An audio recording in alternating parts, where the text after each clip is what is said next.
like to go. Yeah, Can I be hang honest, out, Barkha? jog, I have no workout. time to go. I have no time I to can go. But understand. so if I'm in Andheri, I really like the food and the vibe at 1 BHK. Mhm. If I then I love going to Bastion. Mhm. The food is amazing.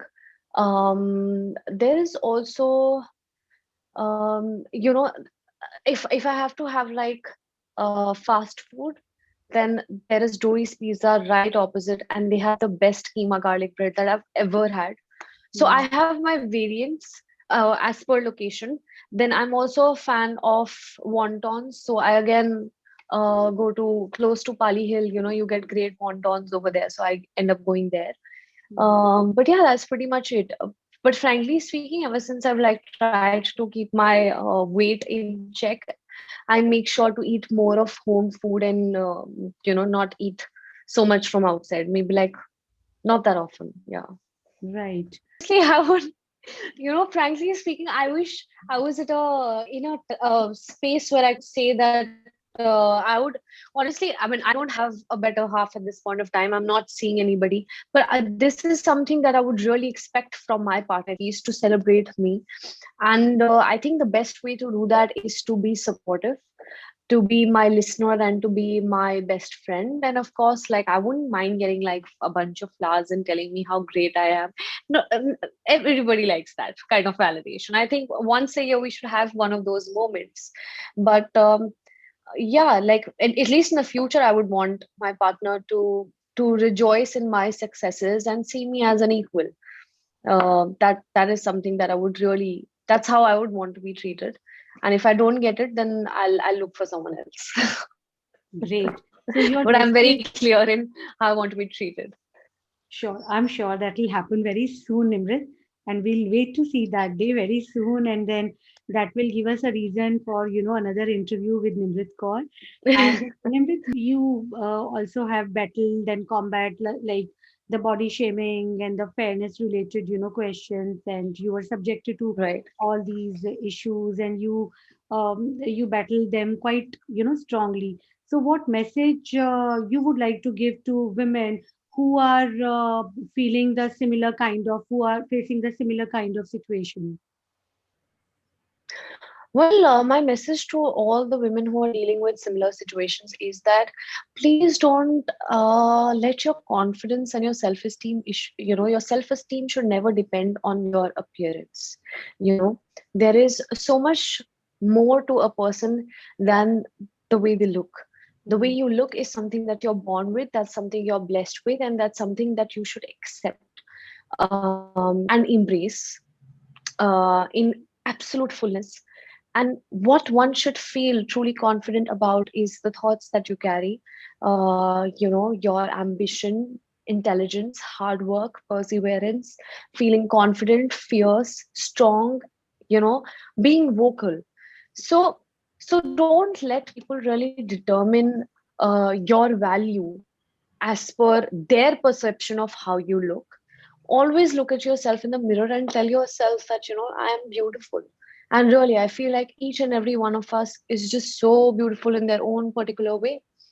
And, now that I'm talking about this, I just really want to take a moment to thank my parents, especially my mother, because through all the weight gains and the weight loss, through all the criticism, through all the self analysis, self criticism, she was someone who always made me feel so good about myself. So always keep people, who appreciate you for who you are close to yourself. That really helps. It could be your friend, it could, be your mentor, your colleague, anybody. But all the people who give you a positive reinforcement, it's just so important to stick to those and just to constantly tell yourself that.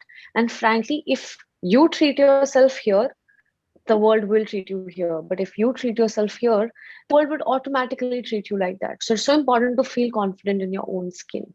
And you will see the change in people's Everything attitude. happens, I guess everything happens in mind. Isn't question to you would be, what keeps you so confident, focused, and still, so humble and down to earth altogether?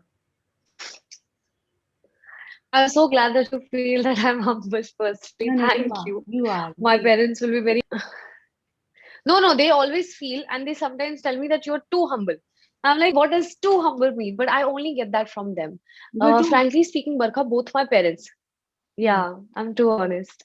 So both my parents, Barkha, they are people who are who've always been very ambitious, but we also come from a simple. I mean, they came from a simple middle class family. You know, my mom's parents were both teachers. My mom's a principal of a school now, and my dad also came from a very simple family, and he went on to join the armed forces. But both my parents were very ambitious, and they've also been very honest. But when you come from that kind of background, there is no entitlement that you sort of carry with yourself, which probably makes you a little very self-aware. So we don't take anything for granted, I would say, because we've worked so hard for it, we know the value of it. So maybe it's because of that kind of upbringing, I feel that somewhere, I've been a little on the grounded side. And when it comes to feeling confident, I think it's my experiences which have made me confident, whether it was spending 5 years in a hostel. I was literally, what, 17 when I stepped out of home. And but I was always very driven. Now, I don't know where the drive and the ambition came, whether it was law school, whether it was Miss India, or whether it's now. I've always been very driven and very ambitious and I have these big dreams, like a complete daydreamer, like most of us. So I feel like, aisa hoga, vaisa hoga. So I don't shy away from working hard.